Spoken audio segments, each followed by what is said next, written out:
ఇవన్నీ రియల్ గా వేసినటువంటి సీసాలు దగ్గర సీసాలు ఆల్రెడీ చూడండి. ఈ సీసా ఇట్రా అక్కడ ఒక సీసా వేసిరు, ఇది బల కొట్టిన డైరెక్ట్ ఇట్రా విజ్జం పెట్టు.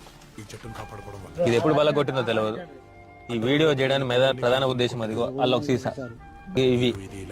ఇవన్నీ మళ్ళీ ఏంది వరదలు వచ్చినప్పుడు మళ్ళీ అన్ని పొలాలకు కొట్టుకోపోయి మళ్ళీ రైతులకే ఇవన్నీ డ్యామేజ్ అన్నమాట. నమస్కారం మిత్రులారా, ఈ వీడియో యొక్క ప్రధాన ఉద్దేశం ఏంటంటే చాలా వరకు మనం గమనించేది, అందరం గమనించేదే, బాటమేటో కట్ట మీదనో చెరువు కిందనో పొలం పక్కనో దావతులు ఫ్రెండ్షిప్లతో కూర్చొని నలుగురితో కూర్చొని అందరూ కాదు కొంతమంది కూర్చొని తర్వాత లాస్ట్ లో ఎందుకో వాళ్ళకి చేతులు దూర పెడతారు అనమాట. చేతులు దూర పెట్టి సీసా బలం కొడతారు అనమాట.